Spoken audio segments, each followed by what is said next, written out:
Suddenly their cab stopped as a man on a bicycle crossed the road in front of them. अचानक से जो cab था उनका वो स्टॉप हो गया, रुक गया। एज अ मैन, जो कि एक आदमी था जो साइकिल से रोड क्रॉस कर रहा था और उनके सामने आ गया, तो इसलिए जो कार थी वो अचानक से, कैब जो थी वो अचानक से रुक गई। The man wept to say thank you, जो मैन था वो क्या किया, थैंक यू बोला। And the young boy had to laugh to himself, और जो यंग बॉय था वो अपने आप में ही हंस रहा था। This is a very strange country, यह बहुत ही विचित्र कंट्री था, बहुत ही विचित्र देश था। ही थॉट, वह सोचा। Where cars stop for people to cross the road, जहाँ की कार रुक जाती है लोगों को रोड क्रॉस करने के लिए। The family soon arrived at their new apartment and Harpreet's father told him that he must go to bed soon as it was already late and they have to leave early to enroll at school the next day. जो उनकी family, Harpreet की family क्या हुई, वहाँ पहुँच गई जहाँ अब न्यू अपार्टमेंट था, हरप्रीत के फादर ने जो लिया था। और उसके बाद वो बोले कि जल्दी ही तुमको सो जाना चाहिए क्योंकि कल तुम्हारे स्कूल के लिए तुमको जाना है, इसलिए नेक्स्ट डे, अगले दिन सुबह तुमको स्कूल जाना है, इसलिए तुम्हें जल्दी सो जाना चाहिए। Harpreet sulk off into his new room and close the door behind him, but as soon as he was inside the room, the young boy was once again amazed at his new surroundings. The room was extremely large with hug windows all along one wall.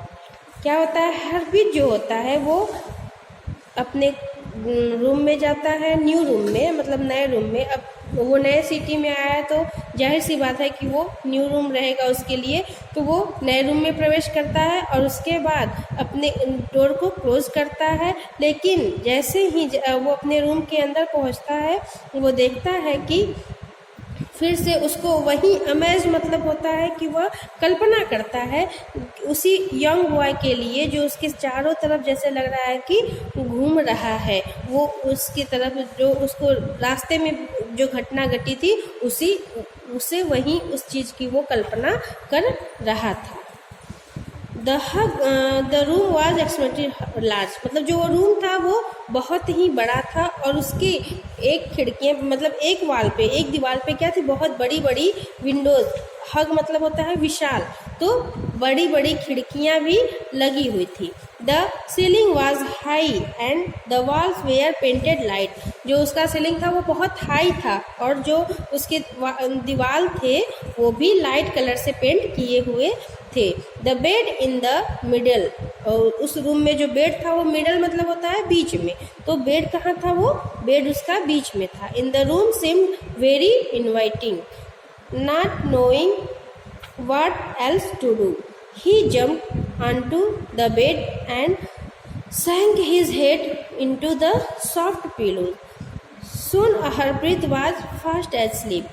तो जब ये देखता है not knowing, मतलब वो नहीं जाना था कि और कोई भी है, तो वो क्या किया, उस पर कूद रहा था और इतना सॉफ्ट, इतना मुलायम बिस्तर और इतना मुलायम तकिया था उस पर पड़ा कि उसको तुरंत ही उसको नींद आ गई, जल्द ही उसको नींद आ गई और वो सो गया।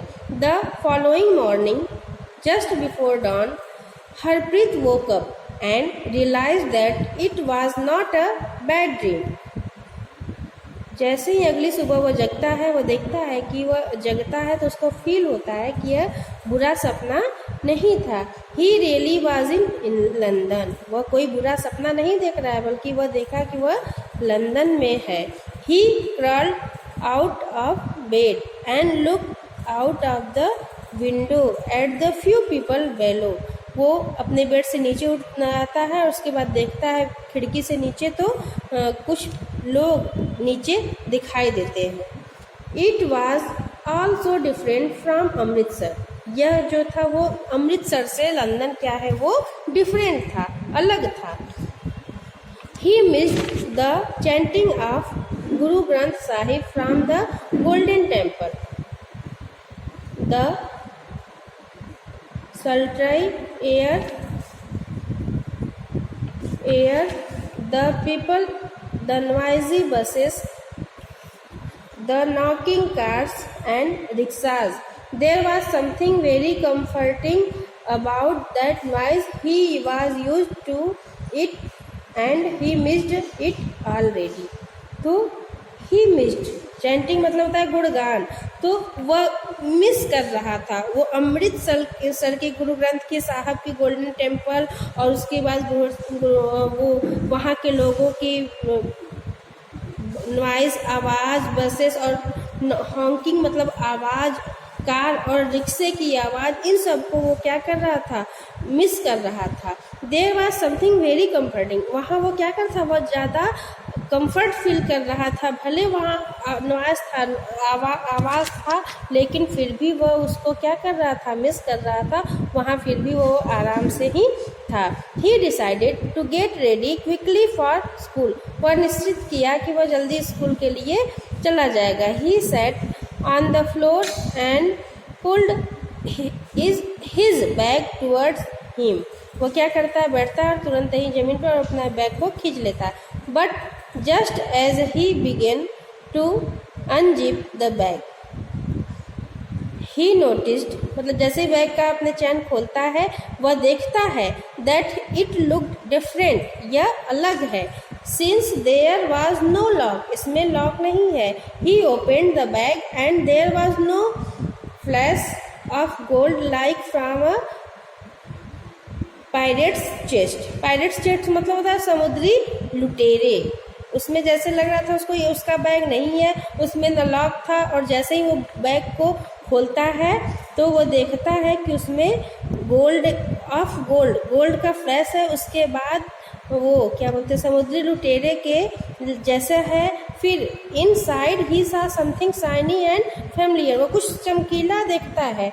और the bag contain a model of the golden temple and on the Taj Mahal. वो देखता है कि उस बैग में संघर्ष कर रहा है जैसे model the temple, golden temple का मॉडल और ताजमहल का. और look at them was enough to make him feel even more homesick. यह सब देख के उसको वाज यह पर्याप्त था, उसको गृह आतुर, होमसिक मतलब होता है गृह आतुर, उसको और याद आ रही थी. गृह आतुर बनाने के लिए ये सब चीज़ें जो थी जो उसने देखा वो उसके लिए पर्याप्त था. He was thrilled, वह thrilled मतलब होता है रोमांचित, वह रोमांचित होता है तो see such familiar object from his beloved India, मतलब वो जिस इंडिया में जिस चीज़ से प्यार करता था ऐसी चीज़ों को देखकर वो क्या होता है, रोमांचित हो उठा. But he was also scared, लेकिन वो क्या हुआ, डर गया. The clothes in the bag were not his own cloth, जो कपड़े बैग में हैं वो उसके कपड़े नहीं हैं. This is not my bag, यह मेरा बैग नहीं है. How am I going to tell पापा that I took the wrong bag from the airport, मैं कैसे कहूँ पापा से कि मैं एयरपोर्ट से गलत बैग उठा लिया. Suddenly a voice called out from the hallway. It was his father calling him to go to school. Suddenly वो अचानक से क्या करता, आवाज़ सुनता है कि उसके पापा हाल से उसको पुकार रहे हैं कि तुम्हें स्कूल जाना है. ये किसकी आवाज़ थी, उसके पापा की आवाज़ थी. हरप्रीत माई सन, हरप्रीत मेरे बेटे, आर यू रेडी, तुम तैयार हो. It is time to go to school, यह तुम्हारे स्कूल जाने का टाइम है. I hope you are excited about making new friends, तुम एक्साइटेड होगे, तुम उत्सुक होगे नए फ्रेंड बनाने के लिए. लर्निंग अ न्यू लैंग्वेज, नए भाषा सीखने के लिए. और एंड ट्राइंग न्यू फूड्स, और नए फूड्स को इंजॉय, ट्राइंग कोशिश करने के, चखने की कोशिश करने के लिए. There is so much for you to experience, यहाँ मतलब क्या हो जाएगा, तुम्हें और सारी बहुत ही एक्सपीरियंस, अनुभव मिलेंगे. His father appeared in the doorway with a big smile on his face. ये सब वो डोरवे के पीछे थे और उसके बाद उनके चेहरे पे एक बिग स्माइल था. This is a very exciting day for you. ये तुम्हारे लिए बहुत ही एक्साइटिंग, उत्साह भरा दिन होगा। Do you remember how we talk about this? He asked his son. तुम्हें याद है वो इसके बारे में बात कर रहे थे और इसके अपने बेटे से पूछा। ओके बच्चों, मिलते हैं अगली ऑनलाइन क्लास में।